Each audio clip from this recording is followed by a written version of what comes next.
우리 시간에 같이 한번 기도하겠습니다. 오늘 기도할 제목은 우리가 다음 세대를 위한 기도는 많이 하는데 지금 세대를 위한 기도는 오히려 많이 안 하는 것 같습니다. 누군가는 이런 얘기를 했습니다. 다음 세대를 살리려면 지금 세대의 회복이 더 중요하다. 틀린 말이 아닙니다. 지금 세대, 지금 하나님께 나와 정말 열정적으로 나아가는 그 세대가 정말 나의 열심이 아니라 하나님의 열심으로 복음으로 충만해질 때 그 아름다운 신앙의 올곧은 모습이 다음 세대에 흘러갈 줄로 믿습니다. 그러므로 지금 세대에 부흥을 놓고 우리 다 같이 한번 통성으로 기도하는 시간 갖도록 하겠습니다. 기도하겠습니다. 하나님 아버지, 다음 세대도 중요하지만 하나님은 오늘 우리들에게 지금 세대도 얼마나 중요한지를 일깨워주고 있습니다. 하나님, 지금 세대가 주님 앞에 바로 설 수 있기를 원합니다. 기도하며 주님 찾고 주님 구하는 것이 그저 나의 종교심을 강화시키는 그런 일이 아니라 정말 주님 앞에서 말씀으로 빚어지는 시간 되게 하시고 지금 세대가 말씀으로 잘 세워져서 그 아름다운 신앙의 선한 모습이 다음 세대에 흘러갈 수 있도록 주님 함께하여 주시옵소서. 더발브처치 모든 지금 세대들이 주님 앞에 영적으로 충만할 수 있기를 원하고 말씀으로 충만할 수 있기를 원합니다. 하나님 아버지, 신앙은 어제도 아니고 내일도 아니고 바로 오늘인 줄로 믿습니다. 오늘 주님 앞에서 영적으로 바로 서 있는 지금 세대가 되게 하여 주시옵소서. 날마다 주님을 찾는 열심히 있게 하시고 어떤 문제라도 주님을 통과해서 그 문제를 해결해 나갈 수 있는 우리 모두가 되게 하여 주시옵소서. 하나님 아버지, 지금 세대의 부흥이 오히려 다음 세대에게 신앙을 물려주는 일만큼이나 중요한 줄로 믿습니다. 우리 모두가 주님 앞에서 매일매일 깨어있을 수 있도록 함께하여 주옵소서. 예수님의 이름으로 기도합니다. 아멘.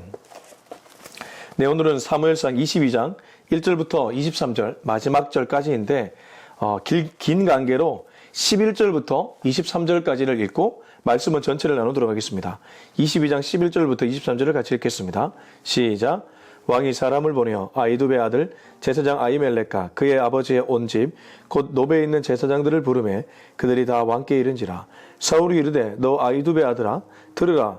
대답하되 내 주여 내가 여기 있나이다. 사울이 그에게 이르되 내가 어찌하여 이새의 아들과 공모하여 나를 대적하여 그에게 떡과 칼을 주고 그를 위하여 하나님께 물어서 그에게 오늘이라도 매복하였다가 나를 치게 하려 하였느냐 하니 아히멜렉이 왕에게 대답하여 이르되 왕의 모든 신하 중에 다윗같이 충실한 자가 누구인지요. 그는 왕의 사위도 되고 왕의 호위대장도 되고 왕실에서 존귀한 자가 아니니이까. 내가 그를 위하여 하나님께 물은 것이 오늘이 처음이니이까 결단코 아니니이다. 원하건대 왕은 종과 종의 아비의 온 집에 아무것도 돌리지 마옵소서. 왕의 종은 이 모든 크고 작은 일에 관하여 아는 것이 없나이다 하니라. 왕이 이르되 아히멜렉아 내가 반드시 죽을 것이요 너와 내 아비의 온 집도 그러하리라 하고 왕이 좌우의 호위병에게 이르되 돌아가서 여호와의 제사장들을 죽이라. 그들도 다윗과 협력하였고 또 그들이 다윗이 도망한 것을 알고도 내게 알리지 아니하였음이니라. 하나 왕의 신하들이 손을 들어 여호와의 제사장들 죽이기를 싫어한지라. 왕이 도액에게 이르되 너는 돌아가서 제사장들을 죽이라 하며 에돔 사람 도액이 돌아가서 제사장들을 쳐서 그날의 세마포 에봇 입은 자 85명을 죽였고 제사장들의 성읍 노베 남녀와 아이들과 젖 먹는 자들과 소와 나귀와 양을 칼로 쳤더라. 아히두베 아들 아히멜렉의 아들 중 하나가 피하였으니 그의 이름은 아비아달이라. 그가 도망하여 다윗에게로 가서 사울이 여호와의 제사장들 죽인 일을 다윗에게 알림해 다윗이 아비아달에게 이르되 그날에 에돔 사람 도액이 거기 있기로 그가 반드시 사울에게 말할 줄 내가 알았노라. 내 아버지 집의 모든 사람 죽은 것이 나의 탓이로다. 두려워하지 말고 내게 있으라. 내 생명을 찾는 자가 내 생명도 찾는 자니 네가 나와 함께 있으면 안전하리라 하니라. 아멘. 개인적으로 사무엘상 22장이 사무엘상에서 가장 중요한 장 중에 하나가 아닐까라고 생각합니다. 몇 가지 이유가 있는데 오늘 등장하는 인물들 때문이기도 하고 전개되는 스토리 때문이기도 합니다. 인물들과 전개되는 스토리, 이 두 가지가 이 22장이 얼마나 중요한지를 알려준다는 것이죠. 우선 여기 22장에는 사무엘서 전체를 이끌고 가는 주동 인물, 주요 인물이라고 할 수 있는 두 명이 등장합니다. 우리가 앞에서 나누었던 사울, 그리고 앞으로 나아갈 다윗. 사울과 다윗이 사무엘서의 중요한 인물이라는 것은 누구도 이의를 제기하지 않을 겁니다. 그리고 제사장들 두 명이 등장합니다. 크게 보면 세 명이라고도 할 수 있겠네요. 도액이라는 인물, 사울의 측근입니다. 그리고 아히멜렉, 앞서 다윗이 높당에 갔을 때에 그에게 호의를 베풀어줬던 인물, 그리고 그 집안에 아비아달이라는 인물입니다. 그러면 총 5명 정도가 주요 인물이라고 얘기할 수 있겠죠. 근데 왜 이것이 22장을 중요하게끔 만드느냐? 이들의 등장이 왜 중요하게끔 만드느냐? 한편에서는 사울과 도액이라는 인물이, 한편에서는 다윗과 아비아달 그리고 아히멜렉이라는 인물이 완전히 대조를 보여주고 있기 때문입니다. 제가 사무엘서를 읽어나갈 때는 비교와 대조를 하면 이 성경이 좀 더 명확하게 드러난다고 말씀드렸습니다. 그리고 이러한 대조를 할 때는 사실 이러한 스토리를 우리에게 들려주면서 우리들의 삶에도 선택을 하라고 요구할 때가 있는 것입니다. 이게 무슨 말이냐면요. 좀 더 쉽게 풀이하면 우리가 삶을 살다 보면 반드시 갈림길이 나타납니다. 어떠한 문제를 맞닥뜨렸을 때 이렇게 선택할 수 있고 이렇게도 선택할 수 있다는 것이죠. 근데 안타깝게도 많은 사람들은 자기의 관성으로 선택할 때가 많이 있습니다. 이전의 경험치나 혹은 나의 성향이나 기질을 통해서 그냥 선택할 때가 많다는 것이죠. 여러분, 신앙이 무엇입니까? 영적인 힘이 무엇입니까? 그렇게 내 간성대로 선택하는 것이 아니라 말씀에 비추어 봐서 나를 바꾸어 나가는 것. 그게 바로 신앙이고 영적인 힘인 줄로 믿습니다. 여러분, 왜 교회 나와서 말씀 들으십니까? 아니, 이 아침에도 왜 말씀을 들으십니까? 이유는 명확합니다. 내가 틀렸다는 것을 언제나 전제하고 말씀이 나를 빚어가는 것을 믿기 때문입니다. 말씀의 힘을 믿고 이 말씀을 통해서 내가 어떻게 해야 될지를 알기 위해서인 줄로 믿습니다. 그런 우리들에게 오늘 사무엘상 22장은 이러한 쪽으로 선택을 하라고 얘기합니다. 그 생각을 염두에 두고 말씀 보겠습니다. 자, 22장 1절 2절입니다. 시작. 그러므로 다윗이 그것을 떠나 아둘람굴로 도망하며 그의 형제와 아버지의 온 집이 듣고 그리로 내려가서 그에게 이르렀고 환난당한 모든 자와 빚진 모든 자와 마음이 원통한 자가 다 그에게로 모였고 그는 그들의 우두머리가 되었는데 그와 함께한 자가 400명 가량이었더라. 앞서 다윗은 블레셋 땅으로 갔었죠. 가드왕 아기스에게 갔다가 사울은 천천히요. 사울이 죽인 자는 천천히요. 다윗이 죽인 자는 만만이다. 이 얘기가 자기를 죽이는 그러한 트리거가 될까봐 미친 척을 했습니다. 얼마나 자존심이 상했고 모욕적이었겠습니까? 그러나 그렇게 미친 채에서 그는 임기응변으로 살아났습니다. 그리고 나서 도망간 곳이 바로 아둘람 굴이었습니다. 22장 1절 보면 그러므로 다윗이 그곳을 떠나 아둘람 굴로 도망하매 그렇게 해서 도망간 아둘람 굴. 재미있는 것은 지리적으로 아둘람 굴이 사실 경계에 있습니다. 나라의 경계. 블레셋과 이 이스라엘 땅의 경계 지역에 아둘람 굴이 있다는 것이죠. 이게 왜 재밌냐 하면 다윗이 처한 상황과 똑같기 때문입니다. 다윗이 지금 자기 나라지만 자기 나라에 쉽게 들어갈 수 없는 처지가 되어버렸습니다. 사울이 다윗 체포령을 내린 거나 마찬가지였기 때문입니다. 내 나라인데 못 들어갑니다. 그렇다고 다른 국가, 블레셋, 모압 이런 국가를 가기도 애매합니다. 어떻습니까? 완전히 경계에 있죠. 사회 경계에 있는 그런 지금 인물이 다윗이라는 겁니다. 근데 그렇게 경계에 처한 상황에 비슷한 곳이 아둘람 굴이었습니다. 자기의 상황과 거의 흡사한 곳이 아둘람 굴이었다는 것이죠. 그리고 이 아둘람 굴에 누가 모여듭니까? 자기와 비슷한 상황에 있는 사람들이 모여듭니다. 2절입니다. 환난 당한 모든 자, 빚진 모든 자, 마음이 원통한 자가 다 그에게로 모여들었다.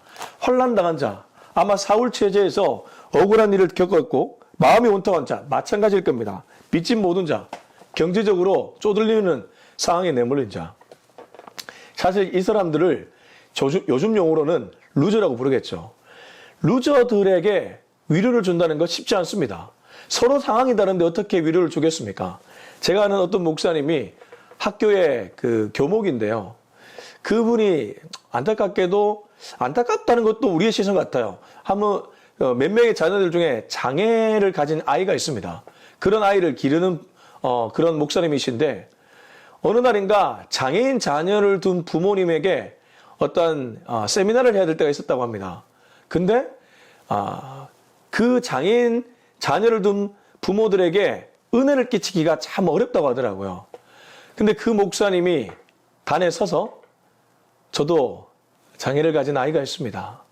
이 말 한마디를 딱 했는데 벌써 분위기가 이 성도들의 이 밭이 바뀌어졌다는 것이죠. 무엇입니까? 나와 같은 상황에 있으니까 그 사람의 말이 진심으로 이렇게 들려온다는 것이죠. 지금 다윗이 어떤 상황입니까? 본인이 사회 경계에 놓여 있고 비록 기름 부음을 받았지만 선지자는 그를 왕이라고 얘기했지만 그의 현실은 왕과는 전혀 동떨어진 그런 삶을 살고 있었는데 오히려 그것이 마음이 원통하고 환난당하고 빚진 모든 자를 몰려오게 만드는 그런 상황이 되었다는 것입니다. 여러분 혹시 어떤 일 때문에 극심한 고통 중에 있습니까? 나는 왜 또래들에 비해서 이러한 고통까지 겪으며 살아야 되는가? 저렇게 유복한 환경에서 자란 아이가 있는데 나는 왜 저렇게 살지 못할까? 라는 불평불만을 은근히 마음속으로 하고 있는 분이 있다면 오늘 이 메시지를 통해 위로받으시기 바랍니다. 여러분 만약 그런 경험을 하게 했다면 하나님이 그러한 경험을 통해서 여러분을 또 다른 곳에서 쓰려고 그 경험을 하게 하시는 것인 줄로 믿습니다. 요셉이 만약에 팔려가지 않았다면, 요셉이 억울한 일을 겪지 않았다면 그 국무총리가 되었을 때 억울한 일을 겪었던 사람들, 팔려가는 노예들을 보면서 그냥 지나쳐갔을 것입니다. 근데 그가 그런 상황에 놓였기 때문에 그는 이해할 수 있게 되었던 것이죠. 그리고 저는 오늘 설교 초두에서 우리의 갈림길에서 선택을 해야 된다는 말씀을 드렸습니다. 다윗은 이러한 상황에 내몰리면서 내가 중요한 것이 아니라 오히려 나를 통해 만들어지는 하나님의 나라가 중요하다는 것을 완벽하게 깨달았습니다. 이걸 깨닫는 사람과 깨닫지 못한 사람은 엄청난 차이가 있습니다. 식당을 하나 운영하더라도 내가 중요한 것이 아니라 내 식당이 중요한 것이 아니라 나의 은사나 나의 달란트, 나의 살아온 삶의 과정, 환경을 통해서 만들어가는 하나님의 스토리가 중요하다는 것을 아는 사람은 자기도 모르는 사이에 하나님이 보내시는 사람을 보게 되고 그 나라를 어떻게 만들어 가야 될지를 주목하게 되기 때문입니다. 말씀이 길었습니다. 아무튼 이렇게 해서 다윗은 이들과 함께 거하게 되었습니다. 그리고 거기에는 1절을 보면 그의 형제와 아버지의 온 집도 왔다고 합니다. 그리고 다윗은 아둘람굴을 잠깐 벗어납니다. 어디로 가냐면 모압 미스베로 갑니다. 3절부터 5절입니다. 다윗이 거기서 모압 미스베로 가서 모압 왕에게 이르되 하나님이 나를 위하여 어떻게 하실지를 내가 알기까지 나의 부모가 나와서 당신들과 함께 있게 하기를 청하나이다 하고 부모를 인도하여 모압 왕 앞에 나아갔더니 그들은 다윗이 요새에 있을 동안에 모압 왕과 함께 있었더라. 선지자 갓이 다윗에게 이르되 너는 이 요새에 있지 말고 떠나 유다 땅으로 들어가라. 다윗이 떠나 헤렛 수풀에 이르니라. 다윗이 모압으로 갔습니다. 모압도 이스라엘 땅이 아니죠. 이방 나라로 갔습니다. 근데 이 모압이라는 나라는 사실 다윗에게 익숙한 나라입니다. 왜냐하면 다윗의 증조모가 룻인데 그 룻의 나라가 어디입니까? 모압이죠. 그러니까 다윗에게는 이 모압이 그렇게 먼 국가가 아니었습니다. 그래서 자기와 함께 있는 이 아버지와 가족들을 어디로 인도합니까? 4절 보면 부모를 인도하여 모압 왕 앞에 나갔더니 그들은 다윗이 요새에 있을 동안에 모압 왕과 함께 있었더라. 모압 왕에게 부모를 부탁하죠. 3절 중반절을 보면 모압 왕에게 이르되 하나님이 나를 위하여 어떻게 하실지를 내가 알기까지 나의 부모가 나와서 당신들과 함께 있게 하기를 청하나이다. 자기의 증조부의 고향인 이 모압으로 가서 모압 왕에게 자기의 부모를 부탁하죠. 왜냐하면 나와 함께하면 위험하니까. 그래서 이러한 모습을 보면서 다윗이 자기의 안위도 중요하지만 부모를 생각하는 모습이 얼마나 지극정성인지를 알 수 있는 대목이기도 합니다. 제가 앞서 말씀드렸습니다. 내 나라, 내 건강, 내 성공 그것이 아니라 타인들을 보게 된다는 것이죠. 이게 오늘 22장에서 다윗이 보여주는 아주 중요한 특징입니다. 다윗의 위대함을 얘기하려고 이렇게 쓰여졌을까요? 아니죠. 신앙인이 어떠한 길을 걸어가야 될지를 다윗을 통해 우리들에게 알려주는 것인 줄로 믿습니다. 자, 그런데 6절에서 10절까지 사울 왕이란 사람은 어떠한 모습을 보여주고 있을까요? 6절에서 10절입니다. 사울이 다윗과 그와 함께 있는 사람들이 나타났다함을 들으니라. 그때 사울이 기브아 높은 곳에서 손에 단창을 들고 에셀나무 아래에 앉았고 모든 신하들은 그의 곁에 섰더니 사울이 곁에 선 신하들에게 이르되 너희 베냐민 사람들아 들으라 이새의 아들이 너희에게 각기 밥과 포도원을 주며 너희를 천부장 백부장을 삼겠느냐 너희가 다 공모하여 나를 대적하며 내 아들이 이새의 아들과 맹약하였으되 내게 고발하는 자가 하나도 없고 나를 위하여 슬퍼하거나 내 아들이 내 신하를 선동하여 오늘이라도 매복하였다가 나를 치려하는 것을 내게 알리는 자가 하나도 없도다 하니 그때 에돔 사람 도액이 사울의 신하 중에 섰더니 대답하여 이르되 이새의 아들이 노베에 와서 아이두베 아들 아히멜렉에게 이른 것을 내가 보았는데 아히멜렉이 그를 위하여 여호와께 묻고 그에게 음식도 주고 블레셋 사람 골리앗의 칼도 주더이다. 사울이 등장하는데 다윗이 이제 그 모압 땅을 떠나서 유다 땅으로 가게 되었죠. 제가 아까 얘기하진 않았지만 5절에 보면 선지자 갓이 출현해서 다윗에게 메시지를 주었습니다. 여기 머물지 말고 유다 땅으로 들어가라. 그렇게 해서 헤렛 수풀에 가게 됐는데 사울이 아마도 다윗이 이 이스라엘 땅에 들어왔다는 것을 알게 되었던 것 같습니다. 6절을 보면 사울이 다윗과 그와 함께 있는 사람들이 나타났다함을 들으니라. 국가의 지도자니까 얼마나 그의 수족들이 많이 있겠습니까? 알려줬겠죠. 근데 이 6절 후반절을 보시면 사울의 모습을 이렇게 표현합니다. 그때 사울이 기브아 높은 곳에서 손에 단창을 들고 에셀나무 아래에 앉았고 모든 신하들은 그의 곁에 섰더니 에셀나무 아래에 앉았다. 드보라도 종려나무 아래에서 심판을 했다. 뭐 이런 얘기가 있는 것처럼 당시 지도자들이 나무 아래에서 신하들과 모여 있는 것은 굉장히 일반적이었습니다. 근데 이 에셀나무가 일반적으로 높은 곳에 있었다고 합니다. 그러니까 높은 곳에서 그 자리에 앉아서 손에 단창을 들고 신하들이 둘러싸여 있는 모습을 떠올려 보면 사울이란 인물이 어떻게 살았는지를 알 수 있다는 것이죠. 무엇입니까? 항상 위에서 아래를 내다보는 그런 모습으로 살았다는 것입니다. 여러분, 위에서 아래를 내다보는 것은 하나님 외에 인간이 할 수 있는 것이 아니죠. 지도자라고 위에서 아래를 내다보는 것이 아니죠. 오히려 아래에 들어가서 그 아래에 있는 사람들의 마음을 헤아리는 것이 지도자가 해야 될 일이죠. 근데 사울은 어떠한 모습입니까? 에셀나무 아래에서 창을 들고 신하들을 내려다보고 있고 다윗과 그와 함께한 사람들을 내려다보고 있습니다. 사울은 정신병이 들었죠. 악령이 들어가지고 자기의 마음을 통제하지 못했습니다. 근데 그 통제하지 못하는 모습 중에 하나가 이러한 모습이기도 합니다. 그래서 그는 공포 정치를 합니다. 이 공포 정치를 통해서 나라의 기강을 잡으려고 하고 다윗을 제거시키려고 했던 것이죠.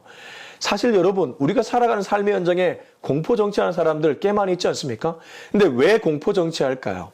공포 정치가 오히려 효율적이고 편합니다. 지도자 입장에서는 화를 내서 나쁜 놈이 되어서 사람들을 주눅들게 만들고 그리고 일사불란하게 돌아가게 만들어서 계속해서 앞을 향해 전진하게끔 만드는 것. 오히려 그것이 편하죠. 근데 공포 정치가 아니라 자기가 불편함을 감수하고 사람들의 얘기를 듣고 현장과 소통하며 나아가면 굉장히 귀찮고 힘든 일입니다. 근데 예수님이 어떻게 살아가셨는지를 보면 우리가 어느 쪽을 선택해야 될지를 알게 됩니다. 예수님이 이렇게 말씀하셨습니다. 인자는 머리 둘 곳이 없다. 예수님도 공포 정치할 수 있습니다. 12군단들의 천사를 동원해서 뭐 다 쓸어버릴 수 있습니다. 그러나 그분은 그렇게 살지 않으셨죠. 그러면 예수 믿는 우리들이 어떻게 살아야 될지를 알려준다고 볼 수 있습니다. 여러분, 만약 직장에서 교회를 다니고 있지만 여전히 내 중심적으로 모든 것을 재편하고 있고 내 편한 방식을 취하고 있다면 여러분은 신앙인이 아닙니다. 신앙이 내 마음속에 들어오지 못했다는 증거입니다. 예수님이 내 마음속에 들어오지 못했다는 증거입니다. 오히려 예수님을 제대로 믿는다면 작은 것 하나라도 그 사람의 의견을 듣기 위해 애를 쓰고 불편함을 감수하더라도 나아가는 것. 바로 그것이 예수님을 제대로 믿고 신앙생활을 하는 사람의 모습인 줄로 믿습니다. 사울은 그러지 못했습니다. 그는 이미 하나님의 영이 떠났고 악한 영이 지배하고 있기 때문입니다. 사울이 곁에 선 신하들에게 이르되 너희 베냐민 사람들을 들으라. 이새의 아들이 너희에게 각기 밥과 포도원을 주며 너희를 천부장 백부장을 삼겠느냐. 공포 정치를 하는 사람들은 자존감이 바닥이죠. 그래서 다윗을 계속 얘기하며 다윗이 왕이 되면 너희에게 밥과 포도원을 주겠느냐. 천부장 백부장을 삼겠느냐. 8절 너희가 다 공모하여 나를 대적하며 내 아들이 이새의 아들과 맹약하였으되 내게 고발하는 자가 하나도 없고 나를 위하여 슬퍼하거나 내 아들이 내 신하를 선동하여 오늘이라도 매복하였다가 나를 치료하는 것을 내게 알리는 자가 하나도 없다. 과거에 다윗이 나를 대적해서 내 아들과 서약을 할 때 그걸 알려준 자도 없고 내 아들이, 이 사람 완전 미쳤습니다. 이런 일이 있지도 않는데 상상을 씁니다. 소설을 쓴다는 거죠. 내 아들이 내 신하를 선동하여 오늘이라도 매복하였다가 나를 치료하는 것을 내게 알리는 자가 하나도 없다. 레임덕에 오면 특징 중에 하나가 소설을 씁니다. 있지도 않은 일을 자기 머릿속으로 그려내서 그런 일이 있을 거라고 추정하고 그렇게 얘기하는 사람이 없다고 도리어 투정 부리고 있습니다. 완전 어린아이의 모습이고 병든 사람의 전형입니다. 너무 안타깝습니다. 근데 이럴 때 초연하는 사람은 간신들이죠. 왕이 듣고 싶어하는 말을 해주면서 그렇게 자기의 이득을 취하는 간신들. 9절. 그때 에돔 사람 도액이 사울의 신하 중에 썼더니 대답하여 이르되 이새의 아들이 노베 와서 아이두베 아들 아히멜렉에 이른 것을 내가 보았는데 아히멜렉이 그를 위하여 여호와께 묻고 그에게 음식도 주고 블레셋 사람 골리앗에 칼도 주더이다. 앞서 놉당에 있을 때 노베 제사장 아히멜렉이 다윗에게 호의를 베풀 때, 물론 다윗의 거짓말로 인한 호의였지만 어찌됐든 그렇게 호의를 베풀 때 도액도 있었죠. 도액이 그 봤던 장면을 얘기하는데, 근데 10절을 보십시오. 아히멜렉이 그를 위하여 여호와께 묻고 그에게 음식도 주고 그는 거짓말을 합니다. 그러니까 과장된 어법으로 사울에게 보고를 하고 있죠. 아히멜렉은 여호와께 물었다, 기도했다. 그런 기사가 앞서 놉당에 있었을 때 있지 않았습니다. 무슨 말이냐 하면 없던 이야기까지 과장해서 부풀려서 왕에게 보고하고 있습니다. 여러분 이런 사람들 본 적 있지 않습니까? 시기 질투하고 자기가 점수 따려고 통치자나 지도자, 상관에게 보고할 때 팩트를 얘기하긴 하는데 팩트에다가 하나도 보태서 그러면 그 보고를 받는 상관 입장에서는 그걸 진짜로 받아들이게 되죠. 그래서 지혜로운 지도자는 그 사람 말만 믿는 것이 아니라 여러 사람들의 말을 비교해서 정확한 얘기를 추적해 나가겠죠. 그러나 사울은 지금 정신 나갔고 자기에게 보고해 주는 자가 없다고 말할 정도로 외로움을 느끼고 있기 때문에 완전 어린아이기 때문에 이 말을 그대로 받아들였을 겁니다. 그래서 아히멜렉 이꼴 나쁜 놈이 되어버렸죠. 놉당 이꼴 나쁜 지역이 되어버렸죠. 사람의 말 한마디가 이렇게 중요합니다. 만약 이때 도액이 그냥 있는 그대로만 얘기했어도 이 정도는 아니었을지 모릅니다. 근데 가장어법으로 얘기하니까 사울의 그 감정을 완전히 건드려 버렸습니다. 11절부터 읽어보겠습니다. 왕이 사람을 보내어 아히두베 아들 제사장과 아히멜렉과 그의 아버지의 온 집 곧 노베에 있는 제사장들을 부르며 그들이 다 왕께 이른지라. 뚜껑이 열렸다는 거죠. 야, 가서 불러와. 노베 제사장들과 그 아히멜렉과 그 제사장들 다 불러와. 이렇게 얘기해 버린 겁니다. 얼마나 화가 났다는 것입니까? 12절 사울이 이르되 너 아히두베 아들아 들으라. 대답하되 내 주여 내가 여기 있나이다. 사울이 그에게 이르되 네가 어찌하여 이새 아들과 공모하여 나를 대적하여 그에게 떡과 칼을 주고 그를 위하여 하나님께 물어서 그에게 오늘이라도 매복하였다가 나를 치게 하려 하였느냐 하니 소설 또 씁니다. 또 매복했다가 너 짜고 나를 공격하려고 했지. 다윗과 짜고 나를 공격하려고 했지. 14절 아히멜렉이 왕에게 대답하여 이르되 왕의 모든 신하 중에 다윗같이 충실한 자가 누구인지요. 그는 왕의 사이도 되고 왕의 호의제장도 되고 왕실에서 존귀한 자가 아니니까. 아히멜렉이 이렇게 공포스러운 분위기 속에서 다윗에 대해서 14절에서 이렇게 얘기하는 것은 쉬운 일이 아닙니다. 한번 읽어보면 아히멜렉이 왕에게 대답하여 이르되 왕의 모든 신하 중에 다윗같이 충실한 자가 누구인지요. 그는 왕의 사이도 되고 왕의 호위대장도 되고 왕실에서 존귀한 자가 아니니까. 다 맞는 말이죠. 근데 사울이 완전 이렇게 돼버리니까 이 말이 다 고깝게 들리기 시작합니다. 똑같은 말인데 상황이 어떠냐에 따라 완전히 달리 들린다는 것이죠.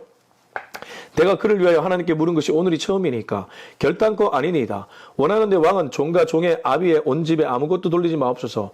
왕의 종은 이 모든 크고 작은 일에 관하여 아는 것이 없나이다 아니라. 아마도 그는 여호와께 물었다는 그 표현을 들으면서 그냥 내가 평소 기도하는 그런 걸 얘기했구나. 도액은 의도적으로 그거를 과장해서 얘기했지만 아히멜렉은 그게 아니라 평상시에 그냥 그렇게 기도했으니까 그걸 물어온 거지라고 생각하며 대답했던 것입니다. 그래서 그게 처음입니까? 나는 매일 평상시에도 왕과 또 왕의 신하들을 위해 기도해 왔습니다. 왕은 종과 종의 아비의 온 집에 아무것도 돌리지 마옵소서. 왕의 종은 이 모든 크고 작은 일에 관하여 아는 것이 없나이다. 있는 그대로 아는 것이 없다. 억울함을 호소했죠. 근데 이 사울 왕은 어떻게 반응했을까요? 16절부터 19절까지 같이 한번 읽어보겠습니다. 시작. 아히멜렉아 내가 반드시 죽을 것이요 너와 내 아비의 온 집도 그러리라고 왕이 좌우의 호위병에게 이르되 돌아가서 여호와의 제사장들을 죽이라. 그들도 다윗과 협력하였고 또 그들이 다윗이 도망한 것을 알고도 내게 알리지 아니하였음이니라. 하나 왕의 신하들이 손을 들어 여호와의 제사장들을 죽이기를 싫어한지라.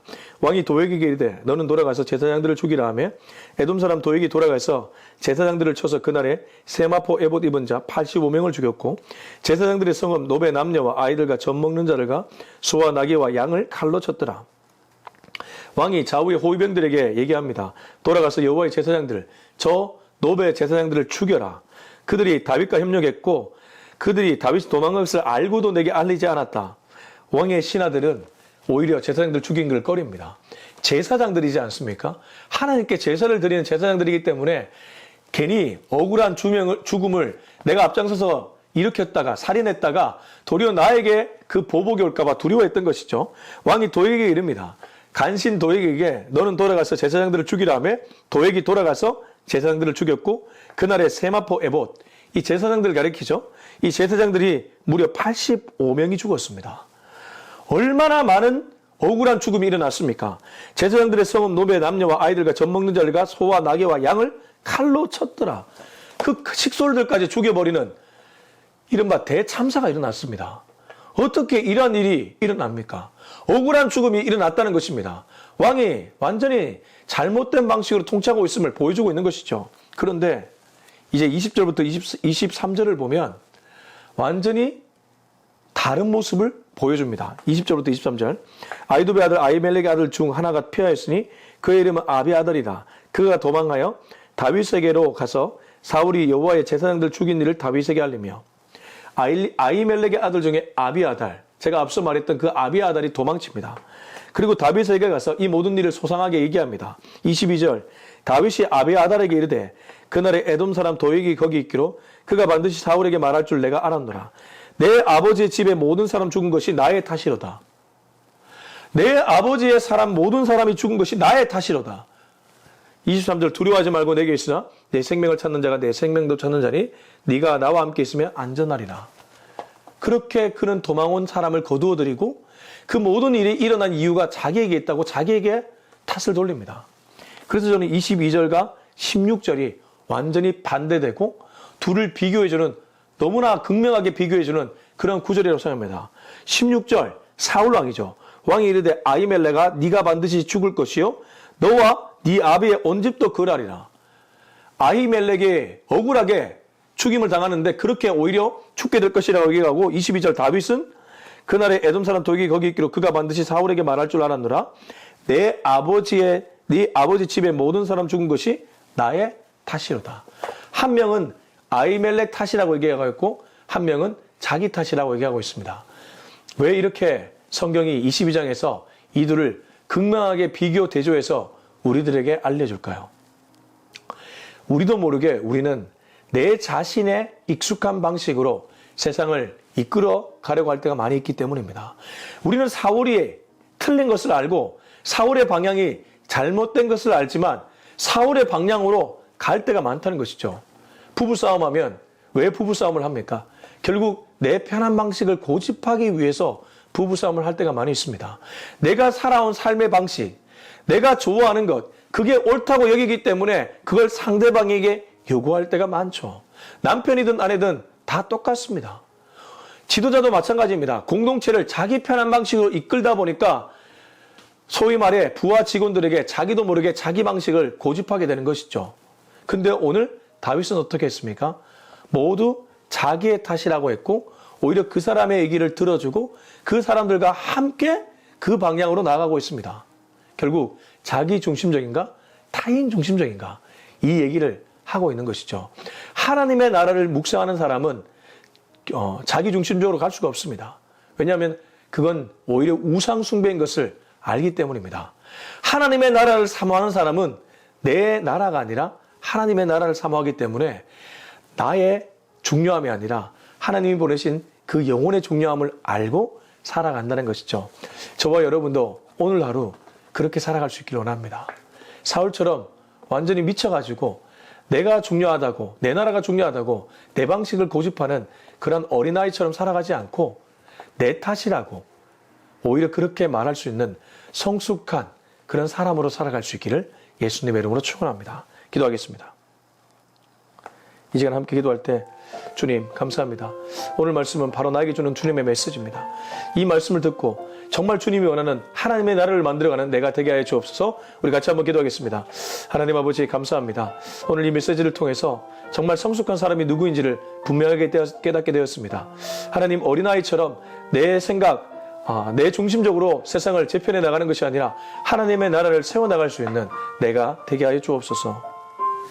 이제는 우리 주 예수 그리스도의 은혜와 하나님의 사랑과 성령의 위로하심이 오늘도 하나님의 나라를 위해 내가 아닌 나를 부인하고 나의 십자가를 지고 오히려 하나님 보내신 한 영혼을 주목하며 살아가기로 다짐하는 우리 모두의 머리 위에 지금부터 영원토록 함께 하기를 간절히 축원하옵나이다.